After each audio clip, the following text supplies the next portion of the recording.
이 시간 말씀을 받겠습니다. 이 복된 시간에 주시는 하나님의 말씀은 요한복음 21장 15절에서 17절입니다. 신약성경 195면에 있는 요한복음 21장 15절에서 17절까지의 말씀, 사랑한다면 예수님처럼이라는 제목으로 오늘 말씀을 받습니다. 우리 15절부터 17절까지 합독하겠습니다. 우리 같이 읽습니다. 시작. 그들이 조밥 먹은 후에 예수께서 시몬 베드로에게 이르시되 요한의 아들 시몬아, 내가 이 사람들보다 나를 더 사랑하느냐 하시니 이르되 주님 그러하나이다. 내가 주님을 사랑하는 줄 주님께서 아시나이다. 이르시되 내 어린 양을 먹이라 하시고 또 두 번째 이르시되 요한의 아들 시몬아, 내가 나를 사랑하느냐 하시니 이르되 주님 그러하나이다. 내가 주님을 사랑하는 줄 주님이 아시나이다.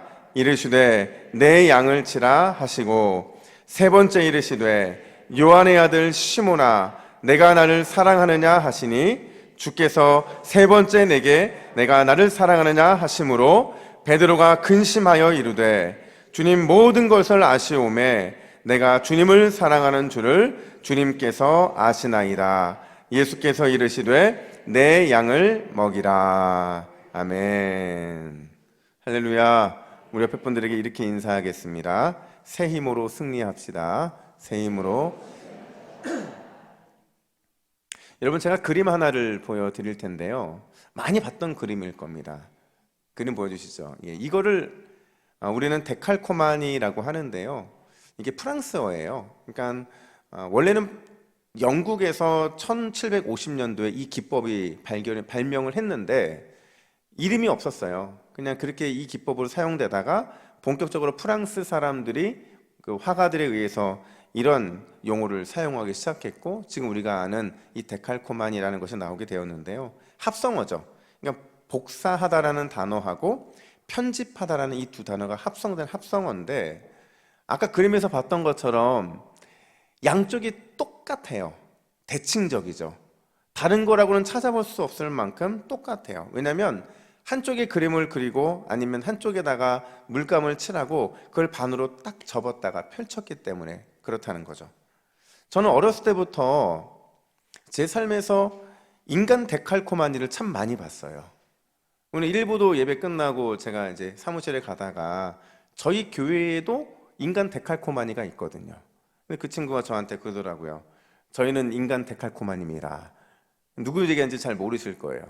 근데 이제 그 청년하고 잠깐 얘기했는데, 왜 제가 어렸을 때부터 데칼코마니 인간들을 많이 봤냐면요, 저희 어머니가 쌍둥이에요. 그러니까 마치 진짜 저희 이모하고 이렇게 접었다가 태어난 것처럼 너무 닮았어요. 닮아도 그렇게 닮을 수가 없어요. 그래서 제가 저희 이모를 보면서 가끔 저도 어머니가 아닌가 생각할 정도로 그렇게 착각이 되었는데, 이렇게 끝났어도 됐는데 저희 이모가 또 아들 쌍둥이를 낳습니다. 그러니까 그 아들이 또 사촌이다 보니까 그 친구들과 같이 이런저렇게 놀다 보니까요, 그냥 저 어렸을 때는 그냥 여기 가도 데칼코마니, 저기 가도 데칼코마니 이랬어요. 여기서 진짜 마무리를 했어야 되는데, 제가 1절에도 말씀드린 적 있지만 저희 아내가 쌍둥이입니다. 그래서 처형하고 저희 아내가 막내인데, 막내딸인데 막내딸하고 똑같이 완전히. 근데 이제 얼마나 똑같은지요, 제가 저희 처형하고 저희 아내가 유치원부터 시작을 해서 초등학교, 중학교, 고등학교, 대학교까지 같은 학교, 같은 과를 나왔거든요. 같이 키도 똑같고요, 옷도 똑같이 입고, 헤어스타일도 똑같고, 심지어 목소리도 아주 비슷합니다. 그러니까 제가 얼마나 헷갈렸냐면요, 학교에서, 그러니까 저도 이제 학교에 가서 저희 아내를 만나려고 인사를 하는데 저를 무시하고 지나가는 거예요. 알고 봤더니 그분 저희 처형이셨어요. 그리고 뭐 장난친다고 보통 이렇게 얼굴 톡톡 치면 고개 딱 돌리면 얼굴 부딪히고 이거 하잖아요. 했는데 딱딱 쳤는데 딱 부딪히니 약간 짜증나는 얼굴로 저 아니거든요, 이런 실수도 하고 그랬는데, 저만 그런 게 아니고요. 최근에 저희 막내딸이 2살 되었을 때 서영을 엄만 줄 알고 너무 헷갈려 하는 거예요. 여러분, 지금은 제가 완벽하게 다른 걸 압니다. 같이 살아보니까 알지만 그냥 쌍둥이들 보면 진짜 그런 생각이 드는 거예요. 와, 진짜 어떻게 이렇게 닮았을까. 근데 제가 성경을 보다가 특별히 오늘 본문이 의도되어 있는 건지는 정확하게는 알지 못해요.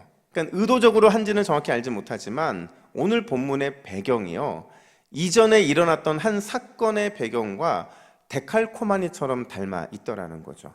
우리가 읽진 않았지만 9절에 보면 숯불이라는 단어가 등장을 합니다. 그리고 그 숯불에 누군가가 따뜻하게 불을 쬐고 있는 장면이 등장을 해요. 근데 이와는 대조적으로 본문에서 직접 언급하고 있지는 않지만 그 숯불이 피워져 있고 숯불에 불을 쬐고 있는 사람을 바라보고 있는 한 사람이 있는데, 이 사람은 숯불 가까이 다가가지 못하고 있어요. 추위에 떨고 있고. 여러분, 이 사건의 이 배경이 과거에 어떤 사건과 닮았냐면요, 요한복음 한 3장을 앞으로 넘기시면 18장 15절부터 27절에 보면 아주 똑같은 장면이 등장을 하고 있거든요. 특별히 그 사건 속에서 15절과 25절에 보면 오늘 본문에 쓰인 이 숯불이라는 단어가 쓰입니다. 이 단어가요, 헬라어로 안드라키안이라는 단어거든요. 근데 이 단어가 좀 다르게 쓰였으면 다른 사건이라고 말할 수도 있는데 똑같아요. 똑같은 단어를 쓰고 있는데 상황도 똑같습니다. 누군가가요, 이 숯불을 쬐고 있어요.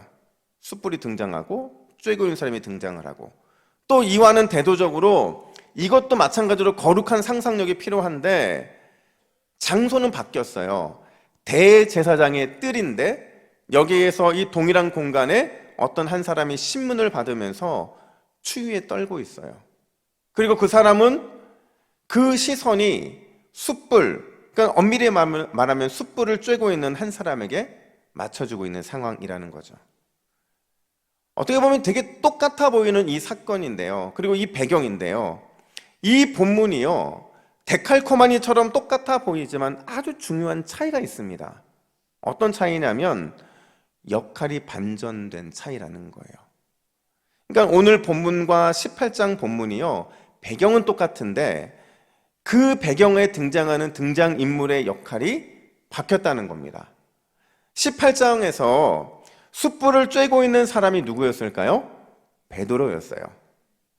근데 같은 공간에서 숯불을 쬐지 못한 채 추위에 떨면서 그런 베드로를 바라보고 있던 분이 계셨어요. 누구죠? 예수님이셨어요. 그랬던 18장이 끝나고 오늘 본문에 와서 이랬던 역할이 완전히 바뀌게 되는데 이번에는 누가 숯불을 쬐고 계셨을까요? 예수님이 쬐고 계셨어요. 심지어 그분은 조반을 준비하고 계셨어요. 또 같은 이 갈릴리 호숫가라는 공간 안에서 또 한 사람이 있는데 그 사람은 예수님 곁으로 다가가지도 못한 채 추위에 덜덜덜 떨면서 그냥 숯불만 바라보고 있었어요. 누구일까요? 베드로였습니다. 여러분, 이런 질문을 드려볼게요. 오늘 이 배경이 데칼코마니처럼 비슷해 보이는 이게 우연일까요? 우연일까요, 여러분? 아니에요. 우연치고는 상황과 배경이 너무 유사하고요, 우연이었다고 한다면 등장인물도 비슷해야 돼요. 근데 등장인물의 역할이 바뀌었잖아요. 절대 우연이 아니라는 거죠. 의도된 연출이었다는 거예요. 마치 영화에 보면 하나의 장면이 이렇게 나오다가 다른 새로운 장면이 오버랩되면서 그 사건이 클라이막스에 이르는 것처럼 감독이신 예수님에 의해서 연출된 장면이 오늘 본문의 내용이라는 거죠. 그렇다면 예수님이 이 연출을 통해 무엇을 보여주기를 원했던 걸까요? 다시 말하면 예수님께서는 이 연출을 통해서 무엇을 말씀하고자 하시느냐 하는 겁니다.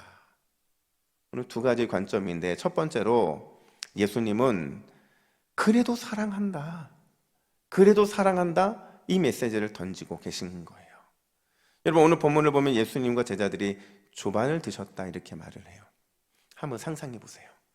이 조반을 먹는 분위기가 어땠을 것 같아요? 일반 식사 같은 그런 분위기였을까요? 아니면 뭔가 이 분위기가 냉랭하고 이런 분위기였을까요? 후자 같아요. 식사하는 내내 예수님은 아무 말씀하지 않았던 것 같아요. 근데 그 자리에 모였던 사람이 누구냐면 그 등장인물들을 보면 베드로가 있었고요, 도마가 있었고, 나다나엘이 있었고, 야고보와 요한도 있었어요. 심지어 이름을 알 수 없는 두 명의 제자도 함께 있었어요. 근데 예수님이 아무 말씀 안 하시니까 이 제자들 역시도 아무 말도 하지 못하고 그냥 먹고 있었던 거예요. 그렇게 식사의 시간이 끝이 나고 갑자기 침묵을 깨는 예수님의 한마디가 등장하는데 그게 오늘 본문에 3번 등장합니다. 그게 뭐냐? 5절 보니까 15절 보니까 요한의 아들 시몬아, 또 16절에도 요한의 아들 시몬아, 17절에도 요한의 아들 시몬아, 이렇게 3번 묻고 계신다라는 거죠. 여러분, 이런 생각이 들잖아요. 이 시몬이라는 사람의 원래 이름이 시몬이 맞는데 예수님이 이 이름을 뭐로 바꿔주셨어요? 베드로라고 바꿔주셨잖아요. 반석, 얼마나 멋진 이름이에요. 이렇게 이름을 바꿔주셨으면 그 이름을 부르셔야 되는데 본인이 직접 지어주신 이름도 부르지 않으시고 왜 시몬이라는 이 옛날 이름을 부르고 계시느냐 하는 겁니다. 여러분, 그 이유가 뭘까요? 그 이유는 여러분 잘 아시는 것처럼 이 3번 시몬이라는 이름을 부른 것과 연결되어 있어요. 예수님이 잡히시던 그 밤에 베드로가 잘못했죠. 뭘 잘못했죠? 닭이 울기 전에 몇 번 주님을 모른다 부인합니까? 3번. 그것도 예수님이 있는 그 장소에서. 대제사장의 뜰이었잖아요. 그 뜰이 넓으면 얼마나 넓었겠어요. 불을 쬐면서 예수님을 모른다고 3번 부인했던 그 소리를 주님이 못 들었을까요? 들었을 겁니다. 그러니까 주님은 그거를 한번 떠올리기 위해서 베드로가 아니라 시몬이라는 이름을 부르신 거예요. 왜요? 그가 예수님을 3번 부인한 것은 반석이라고 하는 멋진 이름에 걸맞지 않은 행동이었거든요. 그러니까 그의 이름을 주님께서는 요한의 아들 시몬아 이렇게 부르심으로 인해서 너 과거에 나를 3번 모른다 부인했지라는 그 기억을 떠오르게 하셨다라는 거예요. 근데 중요한 건 뭐냐면요, 주님이 베드로를 시몬이라고 부르시고 있는 그 이유가, 그러니까 베드로로 하여금 옛날 자신의 잘못했던 이 3번 부인했던 과거를 마주하게 하신 이유가요, 절대로 베드로를 책망하거나 그의 약점을 들춰내거나 비난하거나 심지어 그에게 잘못을 인정하게 하고 그에 합당한 징계를 내리기 위함이 아니었다라는 거예요. 그랬으면 처음 요한의 아들 시몬아 나 이놈 이렇게 했었겠죠. 근데 주님은 그렇게 하지 않으시고 요한의 아들 시몬아라고 3번 반복하시면서 뭔가 어떤 의미를 던져주기 위함이었다라는 거예요. 그 의미가 뭐냐면 바로 베드로에게 기회를 주기 위함이었다는 거죠. 어떤 기회요? 예수님과 베드로의 이 끊어진 관계가 회복되는 기회를 주기를 원하셨다라는 거예요. 여러분 생각해 보세요. 지금 예수님이요 베드로와 만나고 있는데 베드로가 예수님을 처음 만났을까요? 아니에요. 부활하시고서도 이미 예수님을 만난 적이 있어요. 근데 예수님을 만날 때마다 베드로의 마음에 찝찝함이 남아 있는 거예요. 이 찝찝함이 뭘까요? 침묵이죠. 예수님의 침묵. 뭐라고 야단이라도 쳤으면 속 시원할 텐데, 뭐라고 주님이 비난이라도 한마디 하셨으면 마음이 좀 속 시원했을 텐데, 만날 때마다 예수님이 침묵하시고 다른 것들만 하시는 거죠. 이 침묵 때문에 베드로의 마음에는 해결되지 않는 마음의 짐이 있었던 거예요. 짐이. 제가 예전에 사역하던 교회에서 한 분이 계셨어요. 제가 그렇게 전도하려고 찾아뵀는데 정말 수없이 찾아갔습니다. 근데 그분이 늘 하시는 말씀이 믿고는 싶대요. 근데 얘기를 안 하시는 거예요. 믿고 싶은데. 그래서 제가 그분한테 이제 마지막으로 가야겠다 이 생각을 하고 간 거예요. 갔는데 그분 이제 따님이 늘 같이 있었는데 그날따라 그 따님이 다른 곳으로 가신 거예요. 둘만 남겨진 상태였는데 그분이 저한테 이러더라고요. 목사님, 저는 예수님을 믿으면 안 돼요. 저는 예수 믿으면 안 돼요. 그래서 왜 그러세요? 했더니 본인 고향이 충청도 어딘데 6.25가 났을 때 그 동네가 난리가 났다는 거예요. 공산당들이 다 몰려와서 교회 다니는 사람들 다 줄 세우고, 그리고 그 사람들 한 사람 한 사람 다 물어보고, 교회를 다닌다고, 예수님을 믿는다고 하면 그냥 총살인 거죠. 자기가 어렸을 때였다는 거예요. 10대 때였는데 그 순간 예수님을 모른다고 부인하고 말았다는 거죠. 두려워서. 그런 자기가 지금에서야 어떻게 예수를 믿느냐는 거예요. 제가 그 마음을 못 풀어드리겠더라고요. 하나님이 풀어주셔야지. 지금 베드로의 마음이 그런 상황이었다는 거예요. 베드로는 예수님이 진짜 야단치고 혼내시면 그것으로 그냥 예수님께서 나를 야단치셨으니까 난 이제 주님과 내가 쌤쌤이 된 거야, 이렇게 넘어갈 수 있었는데 계속 침묵하시니까 그 마음이 어쩔 수가 없었던 거예요. 그럼 베드로의 해결되지 않은 내면을 반영하고 있는 표현이 뭐냐면, 오늘 본문 앞에 등장하는 3절에 보시면 베드로가요, 맏형인데, 그리고 베드로는 예수님의 수제자였는데, 그랬던 베드로가 갑자기 뜬금없이 제자들에게 이렇게 말을 합니다. 뭐라고 하냐면, 나는 물고기 잡으러 가노라, 이렇게 말을 해요. 갑자기 나는 물고기 잡으러 간다, 이렇게 말을 하는 겁니다. 이게 무슨 말인 줄 아세요, 여러분? 에라 모르겠다는 거예요.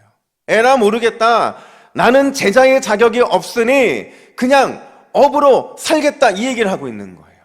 많은 제자들 앞에서 맏형으로서 지금 예수님 앞에 해결되지 않은 마음이 있다 보니까 나는 제자의 자격이 없으니 그냥 업으로 살겠다, 이 말을 하고 있는 거죠. 여러분, 그러고 나서 이 사건 바로 뒤에 배를 타고 나가서 물고기를 잡는데 물고기에 잡히지 않아요. 그때 갑자기 나타나신 분이 계셨잖아요. 그분이 누구세요? 예수님이셨죠. 예수님이 베드로가 했던 이 말을 들었을까요? 못 들었을까요? 들으셨을 거예요.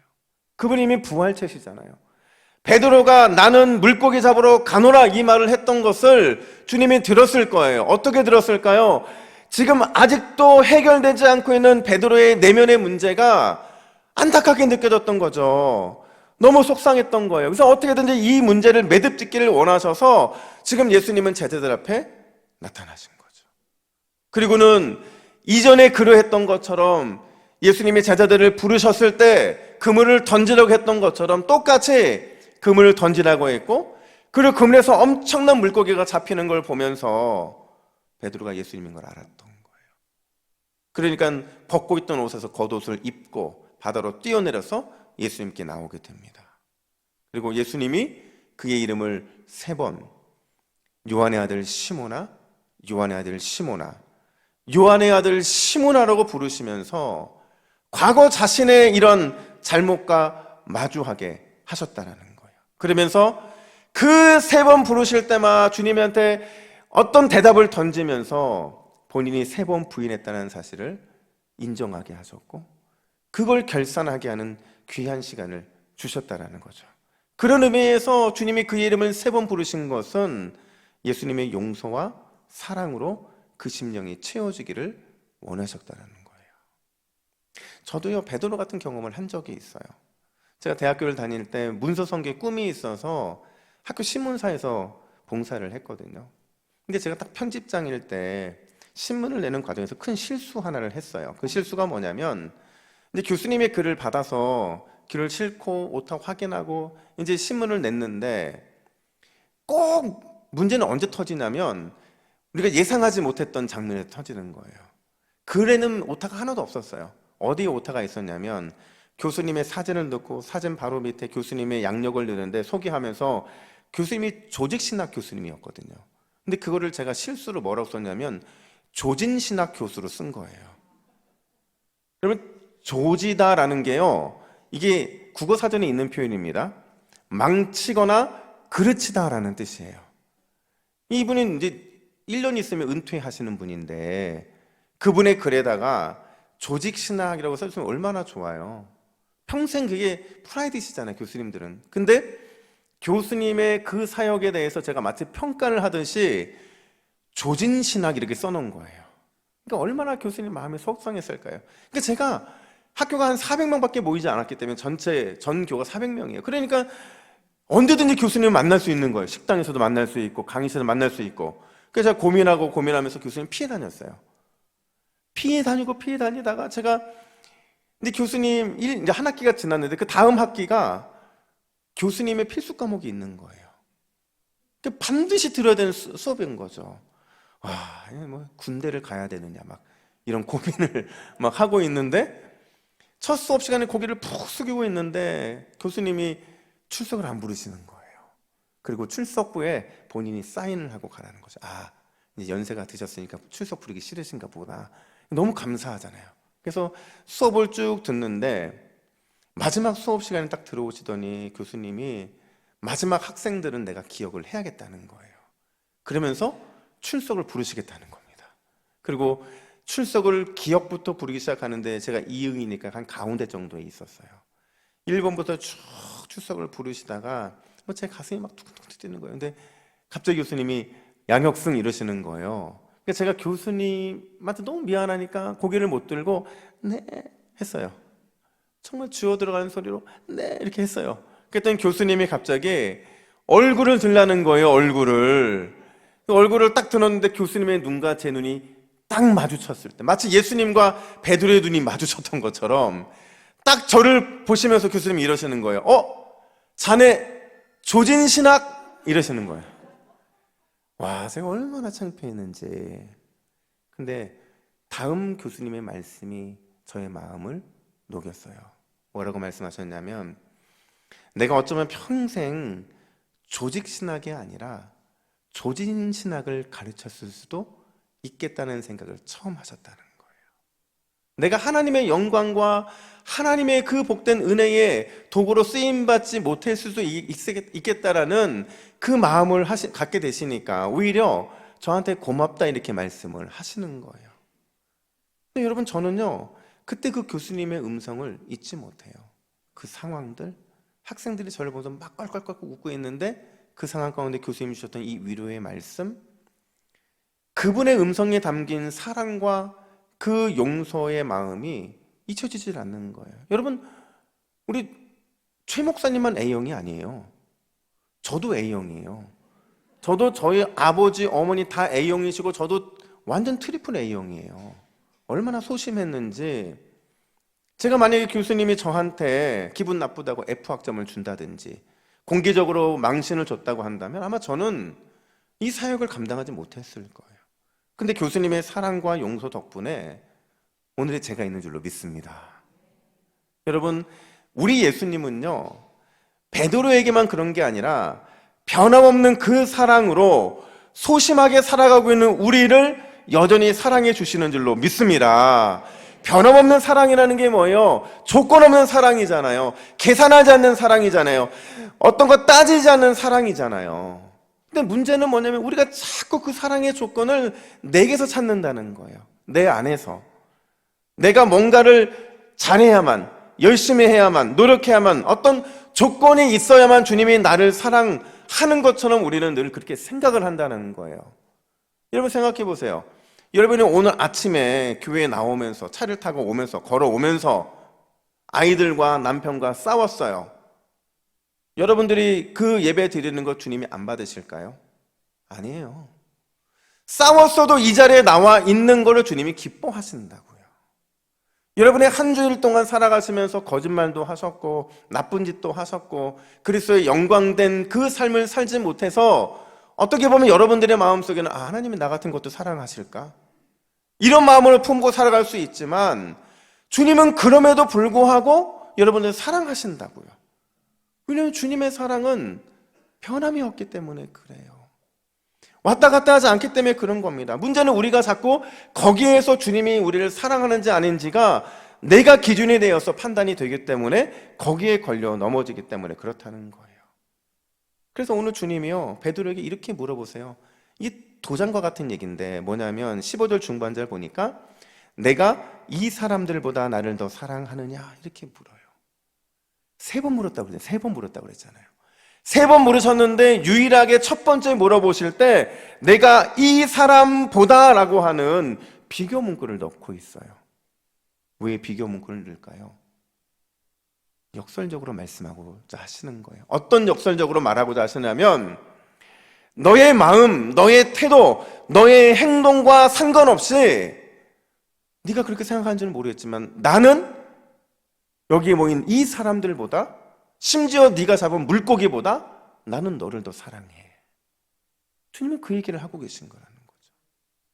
그 문제가 짚고 넘어가져야만 이제서 비로소 베드로에게 참된 사랑을 요구하실 수 있기 때문에 그렇다는 거예요. 이 똑같은 말을 로마서 8장에서는 뭐라고 말하느냐, 우리 함께 화면 보시고 읽습니다. 시작. 누가 우리를 그리스도의 사랑에서 끊으리요? 환난이나 공고나 박해나 기근이나 적신이나 위협이나 칼이랴. 이 모든 일에 우리를 사랑하시는 이로 말미암아 우리가 넉넉히 이기느니라. 할렐루야. 우리를 사랑하시는 그게 우리에게 맞는 패스라는 거예요.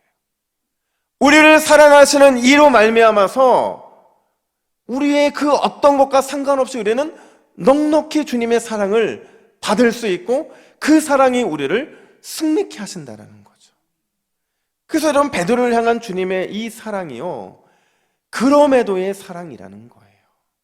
그리고 이 그럼에도의 사랑은 베드로에게만 주어진 사랑이 아니라 여전히 우리를 향한 변함없는 사랑인 줄로 믿습니다. 여러분, 그 사랑만 확신할 수 있으면요, 우리가 과거의 실수에 주눅들지 않고 살아갈 수 있어요. 그 확신만 있다고 한다면 다른 사람을 향해서 꽁한 마음으로 마음을 닫고 살 이유가 없다고요. 왜요? 내 안에 주님이 주시는 풍성한 사랑이 넘쳐나는데 내가 다른 사람한테 왜 싫은 소리하고 왜 다른 사람한테 꽁한 마음으로 마음을 닫을 수 있겠냐는 거죠. 여러분, 이번 한 주 우리를 향하신 일편단신 주님의 그 사랑에 붙잡혀 풍성함을 누리는 저와 여러분 되기를 간절히 축복합니다. 여러분, 그러려면요, 이게 좀 선포돼야 돼요. 어떤 선포냐면 아침에 일어나서 옆에 남편이 있으면 이렇게 부탁을 하는 거예요. 여러분, 나에게 그 말을 해달라고. 주님은 당신을 일편단심으로 사랑해. 그리고 아내도 똑같이 화답해 주는 거예요. 주님은 당신을 일편단심으로 사랑해. 여러분, 이렇게 말이 은혜롭게 진행이 되면 하루가 행복하거든요. 근데 아침에 주님은 일편단심으로 당신을 사랑해, 딱 이랬는데 옆에서 자시다 일어나서 가지고 몸 봉창 두드기는 소리냐 이러시면 판이 다 깨지는 거예요. 여러분, 부탁하셔야 돼요. 그리고 혼자 믿으시는 분들은 여러분들이 먼저 그분 옆에 계신 분에게 그 사랑의 마음을 선포해 주셔야 돼요. 그러면 여러분, 우리의 삶이, 우리의 가정이 주님의 일편단심 놀라운 은혜의 풍성한 사랑으로 가득 차게 될 줄로 믿습니다. 뿐만 아니라 두 번째로 예수님은 솔직한 믿음을 기뻐하신다, 이렇게 말씀하세요. 오늘 본문에 보면 사랑이라는 단어가 참 많이 등장을 하는데 그냥 한글 성경으로는 사랑으로 번역해 놓으니까 그냥 그 말이 그 말 같은데요, 원어를 보면 두 개의 사랑이라는 단어가 쓰였어요. 아가페라는 사랑의 단어이고 또 필레오라는 단어인데, 아가페는 뭐냐면 희생적인 사랑이에요. 성경에 쓰이는 대부분의 사랑이 아가페입니다. 그리고 또 아가페와 번갈아 쓰이고 있는 또 하나의 단어가 있는데 우정을 상징하는 필레오라는 단어예요. 근데 여러분, 재미난 게 뭐냐면요, 베드로와 예수님이 이 아가페와 필레오를 놓고 줄다리기를 해요. 줄다리기를 막 열심히 합니다. 한번 보실까요? 15절에서 예수님께서 베드로에게 이렇게 물어보세요. 내가 이 사람들보다 나를 더 아가페하느냐, 이렇게 물어요. 그러자 베드로가 뭐라고 대답하냐면, 주님, 내가 주님을 필레오하는 줄을 주님이 아십니다, 이렇게 대답합니다. 그러자 다시 예수님께서 16절에서 이렇게 물으세요. 네가 나를 아가페하느냐, 이렇게 물어요. 그자 베드로가 뭐라고 대답해요? 주님, 내가 주님을 필레오하는 줄 주님이 아십니다, 이렇게 대답합니다.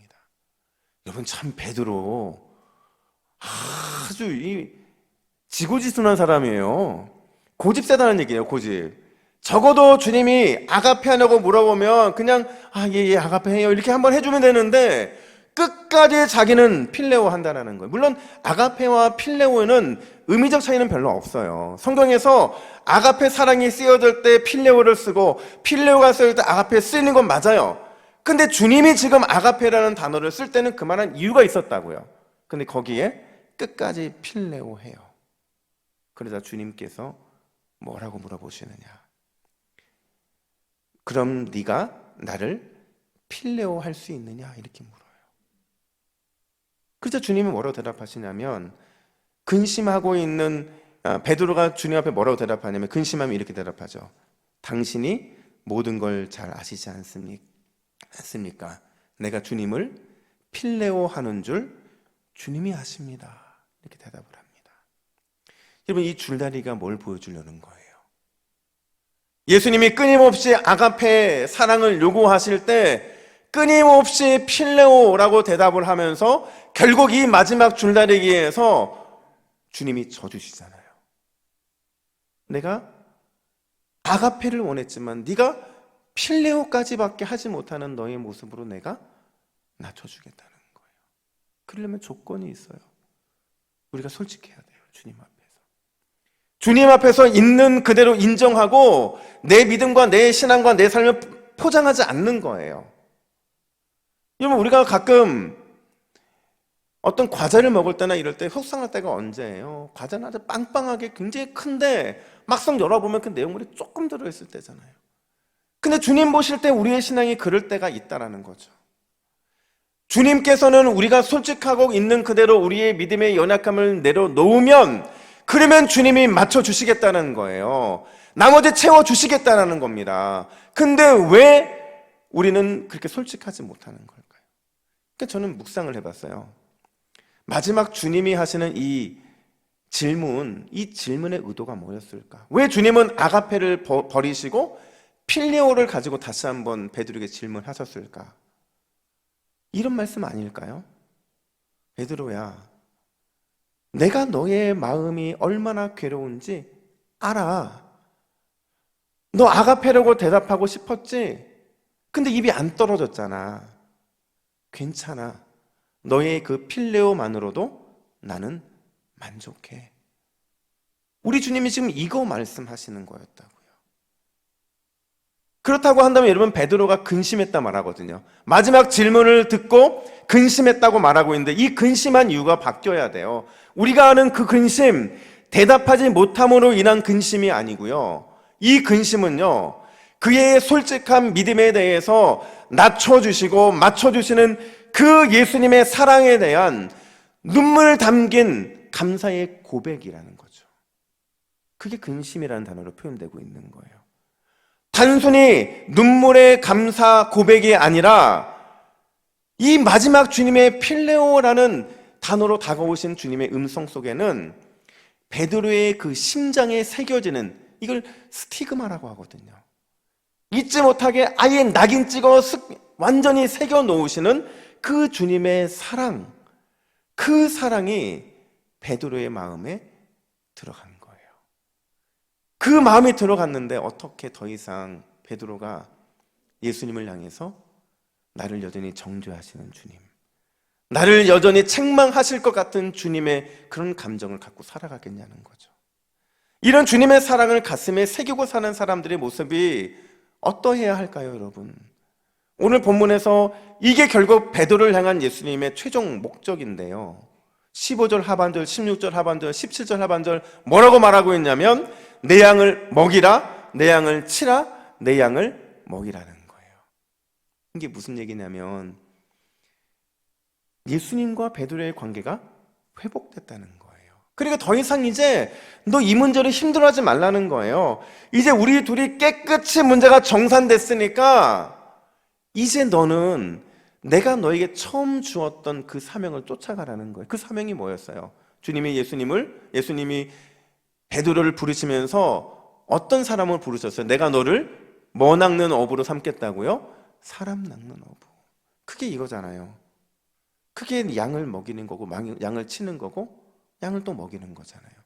근데 더 중요한 건 뭐냐면요, 관계의 회복뿐만 아니라 동시에 이제 베드로도 예수님께 받은 그 사랑을 데칼코마니 해야 된다라는 거예요.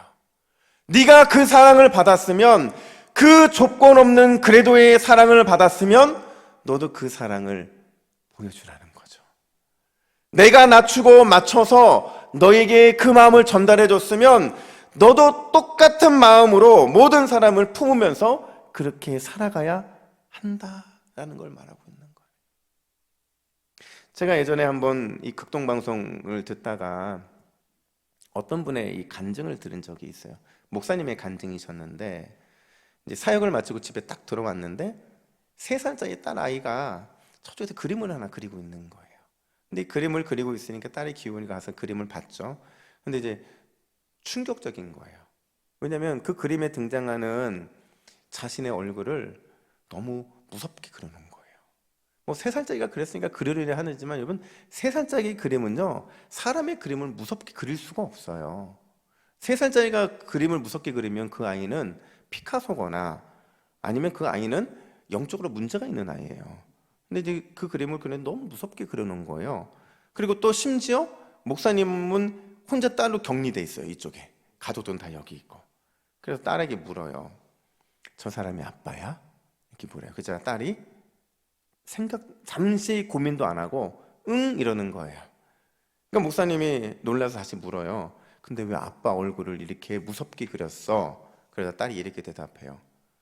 아빠 얼굴 원래 무섭잖아. 늘 화나고 있는 모습 같았다는 거죠. 그래서 목사님이 또 한 번 물어요. 그럼 왜 아빠가 이렇게 멀리 떨어져 있어? 그랬더니 그 아이가 뭐라고 얘기했냐면, 안 그러면 엄마한테 올마.